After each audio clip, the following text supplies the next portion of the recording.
नमस्कार दोस्तों, राधे राधे। स्वागत है आपका मेरे इस चैनल माँ धर्म गंगा में।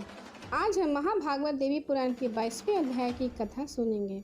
इस अध्याय में ब्रह्मा जी का तारकासुर से पीड़ित देवताओं को भगवान शंकर के पुत्र द्वारा उसके वध की बात बतलाना, इंद्र द्वारा भगवान शंकर की तपस्या को भंग करके के लिए कामदेव को हिमालय पर भेजना और भगवान शंकर की नेत्र अग्नि से उसका भस्म होना। श्री महादेव जी बोले, महामुने, तदुपरांत अति बुद्धिमान गिरिराज ने भगवान शंकर के समक्ष दंडवत प्रणाम करके विनय पूर्वक कहा। हिमालय बोले, भगवान शिव, सेवा करने वाली यह मेरी पुत्री आपके समीप रहकर अपनी सखियों के साथ नित्य फल, पुष्प, जल आदि से आपका इच्छा अनुसार सेवा करेगी। श्री महादेव जी बोले, तदुपरांत बुद्धिमान महायोगी प्रशंसित भगवान शंभु ने अपने ज्ञान चक्षु से उनको तत्व जानकर गिरिराज को स्वीकृति कल्याण वचन से कहा। इस प्रकार अपनी पुत्री को महायोगी भगवान शंकर के समीप छोड़कर गिरिराज पुनः अपने उत्तम स्थान पर चले गए। इस प्रकार भगवान शंकर के द्वारा तपस्या पूर्वक जिन देवी ने स्वयं प्रार्थना की गई थी, भक्तों पर कृपा करने वाली देवी उस वन में स्थित हो गई। भगवान शंकर ने ध्यान करते हुए अपने हृदय से स्थित उन महेश्वरी को उत्सुकता पूर्वक सहसा भार्या के रूप में मन से स्वीकार नहीं किया। महादेवी भगवती के मन में भगवान शंकर को मोहित करने की इच्छा हुई। इसके नियमित देवताओं के द्वारा जो उपाय किया गया उसमें उसे सुनिए। तारकासुर से पीड़ित होकर सभी देवता ब्रह्मा जी के पास गए और प्रसन्नता पूर्वक प्रणाम करके जगत के स्वामी उन ब्रह्मा जी से बोले, त्रिलोक के महान ब्रह्मा, सुनिए, असुरों से श्रेष्ठ तारकासुर नामक राक्षस में हम सभी देवताएं परास्त करके स्वयं इंद्र बन गया है। आपका दिया हुआ वरदान पाकर गर्वित उस राक्षस तारकासुर ने सभी देवों को राज्यहीन एवं भारहीन कर दिया है। चंद्र, चंद्रमा, वरुण, यम, अग्नि, ऋषि देव, वायुदेव, कुबेर सबके सभी उनके आज्ञाकारी बने हुए। हम लोग जहाँ जहाँ जाते हैं वहाँ वहाँ वह पहुँच जाते हैं। यहाँ तक कि पाताल लोक में भी जाकर वह प्रजनों को निरंतर पीड़ित करता रहता है। इस प्रकार उस बलवान के द्वारा तीनों लोकों में सब कुछ हरण कर लिया है। आपके बिना हम लोग इसका कोई उपाय नहीं देख रहे हैं। जगत के पिता, आप उसके वध का उपाय सोचिए अथवा हम लोगों के रहने के लिए कोई स्थान बताइए। जगत पिता, आप ही सृष्टि के कर्ता हैं, जो उचित लगे वह कीजिए। ब्रह्मा जी बोले, मेरे वरदान से तारकासुर बलवान हुआ, इसलिए युद्ध में उसको अमर का मेरा प्रयत्न उचित नहीं है। आप लोग का संसरण मेरा कर्तव्य है, किंतु मैं समुचित रूप से उसे रोकने में समर्थ नहीं हूँ, क्योंकि उसने मुझे अपनी तपस्या द्वारा प्रसन्न कर रखा। देवों श्रेष्ठ में एक उपाय बतलाता हूँ, आप लोग ध्यान से सुने। उस तारकासुर को न भगवान विष्णु मार सकते, न भगवान शंकर, न मैं और न ही आप लोग। भगवान शंकर के पुत्र को छोड़कर उसे मारने वाला अन्य कोई नहीं। आप लोग शीघ्र वैसा उपाय सोचिए जिससे भगवान शंकर तपस्या को छोड़कर शीघ्र विवाह कर लें। प्रकृति स्वयं अपनी लीला से गिरिराज के घर में उत्पन्न हुई है। वे भी वन में भगवान शंकर के सामने विद्यमान है। वे भगवान शंकर को उनको पत्नी के रूप में अवश्य ही स्वीकार कर लेंगे।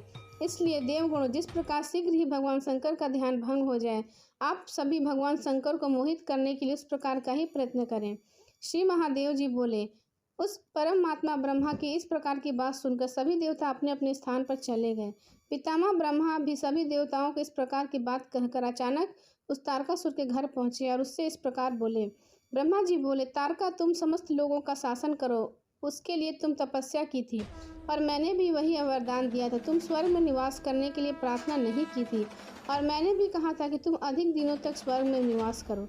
इसलिए महासुर, तुम स्वर्ग छोड़कर मृत्यु लोक में रहकर समस्त लोगों का शासन करो, मेरी आज्ञा का उल्लंघन मत करो। महादेव जी बोले, पितामह ब्रह्मा के द्वारा इस प्रकार कहने पर महान बल एवं पराक्रमीशाली व देव शत्रु तारकासुर स्वर्गलोक छोड़कर मृत्यु लोक में पहुंच गया। तब उसने पीड़ित इंद्रादि प्रमुख देवता वहीं आकर प्रतिदिन उसको उपहार द्रव्य देते रहे। इस प्रकार पृथ्वी पर रहते हुए अत्याचारी, महान बल पराक्रमीशाली वह दूर दैत्य सभी देवताओं को संस्त करने लगा। तदुपरांत वे सभी भगवान शंकर को मोहित करने के लिए एकांत स्थान पर विचार करने हेतु बैठे। इंद्र ने विनय पूर्वक बुद्धिमान देव गुरु बृहस्पति को संबोधित करते हुए देवताओं की सभा में उनसे सभी कल्याण के उपाय पूछा। इंद्र बोले, भगवान गुरुदेव, दानों में श्रेष्ठ दुरात्मा तारकासुर की मृत्यु ब्रह्मा जी ने भगवान शंकर के पुत्र द्वारा निर्धारित किए। वे भगवान विशेश्वर स्वयं संसार से विमुख होकर योग में रत है। फिर कौन उनके सामने जाकर बोलेगा कि परमेश्वर भार्या ग्रहण कीजिए। पितामह ब्रह्मा ने उनको मोहित करने के लिए यत्न करने को कहा। मुझे उसका कोई उपाय दिखता नहीं, फिर कौन उन्हें सम्मोहित करेगा। बृहस्पति जी बोले, महाराज, महादेवी को मोहित करने के एक उपाय है जिससे भगवान शंकर का ध्यान शीघ्र ही भंग हो जाएगा। प्रजापति दक्ष की पुत्री, जो स्वयं भगवान शंकर की गृहिणी रह चुकी हैं, वही इस समय मेनका के गर्भ से गिरिराज की पुत्री के रूप में उत्पन्न हुई हैं। महात्मे उनके ही परम रूप का ध्यान करके उनको पत्नी के रूप में प्राप्त करने के लिए भगवान विश्वनाथ तपस्या कर रहे हैं। नहीं तो योगियों द्वारा ध्यानगम उन सर्वथा विजय माता देवादिदेव के लिए इस उग्र तपस्या का और कोई प्रयोजन नहीं। भक्तों का कल्याण करने वाली देवी प्रसन्न होकर भगवान विश्वनाथ के निकट चली आई हैं और निरंतर वहीं रह रही हैं। चिरकाल तक योग चिंतन करने से भगवान विश्वनाथ के काम आदि भाव नष्ट हो गए। इसी कारण वे शंभु उन पार्वती को भी कभी ग्रहण नहीं करते। इसलिए सभी लोगों को मोहित करने वाले पुष्प धनवा कामदेव को बुलाकर भगवान विश्वनाथ का ध्यान भंग करने के लिए नियुक्त कीजिए। उसके बाद से विद्ध होकर भगवान शंकर तपस्या से विमुख होकर पुनः पार्वती जी को शीघ्र अपनी पत्नी के रूप में स्वीकार कर लेंगे। श्री महादेव जी बोले, देवगुरु बृहस्पति के ऐसा कहने पर अति बुद्धिमान देवराज इंद्र ने पुष्प धनवा कामदेव को बुलाकर यह वचन कहा, कामदेव, आप देवता, गंधर्व, मनुष्य, किन्नर, राक्षस तथा अन्य सभी जंतुओं के हृदय में प्रेत आत्मक वृत्ति को बढ़ाने वाले, आप मेरी आज्ञा से तीनों लोगों के प्रीतिवर्धक मेरा एक महान कार्य करके संपूर्ण संसार की रक्षा कीजिए। कामदेव बोले, देवराज, हम सभी आपकी आज्ञा का पालन करने वाले हैं। कहिए आपका कौन सा कार्य है। भयानक तथा अत्यंत कठिन होने पर भी मैं उसे करूँगा। आपका व्रज तथा भगवान विष्णु का सुदंत चक्र भी जिस वृक्ष स्थल को वेद नहीं पाता, उसको मैं 5 पुष्प बाण पल भर में छीन छीन कर देता हूँ। इस प्रकार ये मेरे 5 बाण सामर्थक नाम वाले हैं तथा मेरा पुष्पमय धनुष भी समस्त ब्रह्मांड को चुप करने वाला है। वसंत ऋतु में मेरी मानती मलय पर्वत पर चलने वाली पवन मेरा सारथी, चंद्रमा मित्र और तीनों लोगों को मोहित करने वाली रति मेरी पत्नी। इन सहायकों को पाकर मैं किसका क्या नहीं कर सकता। यहाँ तक कि यदि आप चाहें तो तपस्या में लगे हुए जितेंद्र भगवान विश्वनाथ को भी आधे क्षण में मोहित कर दूं। इंद्र बोले, जिस उद्देश्य से मैं आपको यहाँ बुलाया हूँ उसे आप स्वयं ही कह दिया। प्रातः बुद्धिमान व्यक्ति दूसरे व्यक्ति के कहने की अपेक्षा नहीं रखते। तारकासुर अपने पराक्रम से संपूर्ण देवताओं को दिन रात पीड़ित कर रहा है, यह बात आप भी जानते हैं। फिर आपसे मैं क्या कहूँ। उसकी मृत्यु ब्रह्मा जी ने भगवान शिव के पराक्रमी पुत्र के हाथों निश्चित की है, अन्य किसी के हाथ वह नहीं मरेगा। हमेशा संसार के विमुख रहने वाले महायोगी जितेंद्र भगवान शंकर हिमालय के शिखर पर तपस्या कर रहे हैं। सनातनी आदि शक्ति, जो पहले प्रजापति दक्ष की पुत्री तथा भगवान शंकर की पत्नी थी, वही हिमालय की पुत्री के रूप में अवतरित हुई हैं। स्त्री रत्न स्वरूपा अति सुंदरी नव यौवन वे देवी हिमालय के उसी शिखर पर भगवान शंकर के समीप ही आजकल स्थित हैं। भगवान विश्वनाथ उनको कभी मन से नहीं चाहते, इसलिए आप तपोनिष्ठ भगवान शंकर को मेरी आज्ञा से शीघ्र ही मोहित करें। जिस प्रकार वे भगवान वृषध्वज सती के साथ प्रीतिपूर्वक रमण करते थे, उसी प्रकार तपस्या को छोड़कर हिमालय की पुत्री गिरिराज के साथ स्मरण करें। कुसुम आयुध, आप संसार की भलाई के लिए वही उपाय करें ताकि आपकी कृपा से सभी देव पीड़ा मुक्त हो जाएं और संसार के चराचर प्राणी शांतिपूर्वक रह सकें। श्री महादेव जी बोले, देवराज इंद्र, इस प्रकार की बात सुनकर कामदेव ने पितामह ब्रह्मा द्वारा दिया हुआ घोर श्राप, जिसे वह भूल गया था, उनका पुनः स्मरण किया। जब ब्रह्मा जी अपनी पुत्री संध्या का अनुगमन कर रहे थे, उसी समय मैंने अपनी शस्त्र परीक्षा के लिए अपने पुष्प बाणों से उन पर प्रहार किया था। तब उन्होंने मुझे श्राप दिया था कि मनोभव, जब आप देवताओं के कार्य के लिए उन लोगों के अनुरोध पर बाणों से भगवान शंकर के शरीर पर प्रहार करेंगे, तब उनके नेत्र से निकली अग्नि आपको जला देगी। मेरे श्राप का वही समय आ गया है जिसका निवारण करना कठिन है। कोई भी व्यक्ति प्रारब्ध का उल्लंघन करने में समर्थ नहीं है।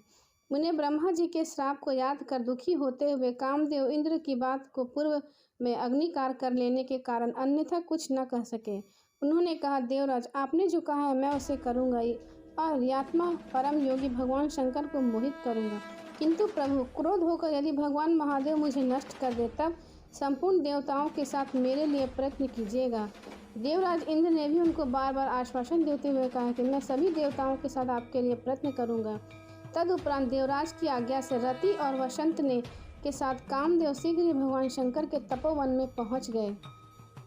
इंद्र ने सभी देवताओं को भी आदेश दिया कि मेरी आज्ञा से आप लोग ही शीघ्र वहां चले।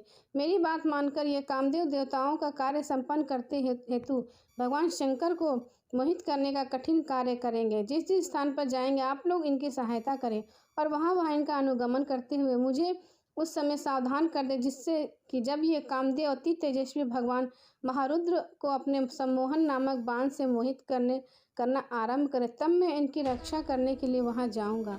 देवराज इंद्र ने इस प्रकार कहने पर सभी देवता कामदेव की रक्षा के लिए एक साथ उनके पीछे पीछे चल पड़े। कामदेव वसंत और ऋतु और अपनी पत्नी रति के साथ महादेव भगवान शिव के आश्रम में प्रवेश कर कुछ समय के लिए स्थित हो गए, किंतु सबको मोहित करने वाले कामदेव ने ऐसा कोई अवसर नहीं पाया जिससे कि वह उनके शरीर में प्रवेश कर सके। मुनि श्रेष्ठ, वसंत ऋतु के आगमन से पलाश, केसर आदि तथा अन्य सब बहुत से वृक्ष पुष्पित हो उठे। इस ऋतु के आने से मल्लिका जाति और मालती लताओं में फूल खिल उठे और सरोवर में कमल खिलने लगे। पुष्पों पर मंडराते हुए भौरे के झुंड मधुर स्वर में गाने लगे। काम के प्रभाव से परस्पर विहार करते हुए मत हो उठे। मलय पर्वत से उत्पन्न शीतल मंद और सुगंधित हवा बहने लगी तथा चंद्रमा कांतियुक्त हो गया और सभी प्राणी प्रफुल्लित हो उठे। तपस्या में संलग्न दिग्गण काम से मोहित हो गए तथा किन्नर आदि भी उस प्रकार श्रृंगार रस में डूब गए। मुनि श्रेष्ठ, इस वन में निवास करने वाले जो अन्य प्राणी थे वे सभी काम वासना से मोहित होकर बेचैन होने लगे। महेश्वर भगवान शंकर की गण भी विरायुक्त हो गई, लेकिन भगवान शंकर का ध्यान किंचित भी भंग नहीं हुआ।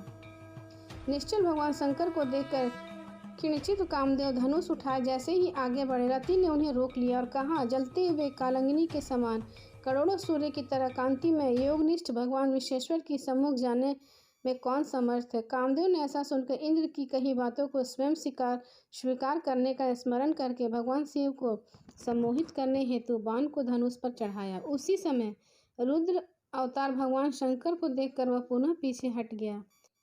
इस प्रकार भगवान शंकर को सम्मोहित करने में विफल उस कामदेव को देखकर जगमाता महेश्वरी मुस्कुराकर भगवान शिव को मोहित करने के लिए उपस्थित हुई। जिनके द्वारा यह संपूर्ण जगत मोहित किया जाता है, वे महामाया अपने सखियों के साथ उठकर भगवान रुद्र के सामने जाकर जब स्थित हो गई, तब भगवान त्रिलोचन महादेव ने ध्यान छोड़कर अपने सुंदर नेत्रों को खोलकर उन पार्वती को देखा। प्रसन्नता में महान भगवान शंकर सुंदर नयनों से सुशोभित उन्मुख कमल को दृष्टि से देखने लगे। उसी समय निश्चल नयनों वाले भगवान चंद्रशेखर को देखकर पुष्पधनुआ कामदेव पुष्प बाण का संधान करते भगवान शंकर के समीप पहुंच गए। इंद्र भी देवताओं के मुख से उचित अवसर उपस्थित होने की बात सुनकर वहां आ गए। सभी देवताओं के साथ अपने रथ पर गगन मंडल में स्थित हुए। कामदेव ने अपने हर्ष नामक प्रथम बाण से शंकर के वक्ष स्थल पर प्रहार किया। तभी प्रफुल्लित होकर उन्होंने जगमाता पार्वती को देखा। उसी समय कामदेव की सहायता करने के लिए मनमोहक हवा बहने लगी और भगवान शंकर के हृदय में श्रृंगार रस का प्रभाव हुआ।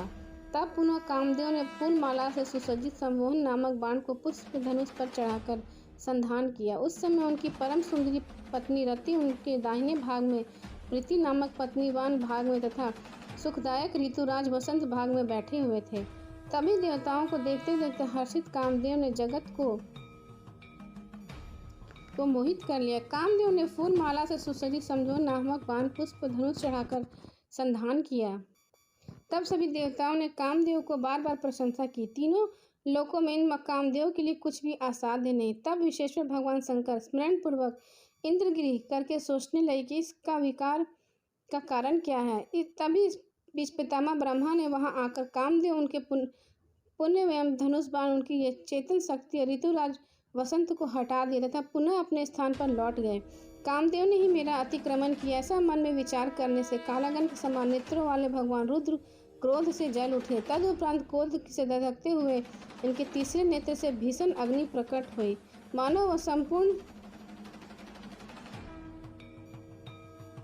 संसार को जला डालेगी। उस अग्नि को प्रकट हुआ देखकर डरे हुए सभी देवता कामदेव की रक्षा के लिए महादेव के प्रति जोर जोर से चिल्लाने लगे, प्रभु शिव जगन्नाथ, इस कामदेव की रक्षा कीजिए, रक्षा की जिस प्रकार आपने इनको नियुक्त किया इन्होंने वैसा ही किया। महादेव आप प्रसन्न हो और हमारे हितैषी कामदेव की रक्षा करें। मुनि श्रेष्ठ, इस प्रकार उन देवताओं के कहते रहने पर भी भगवान शंकर ने तीव्र नेत्र से निकली अग्नि से सहसा ही कामदेव को भस्म कर दिया। इति श्री 22वां अध्याय समाप्त।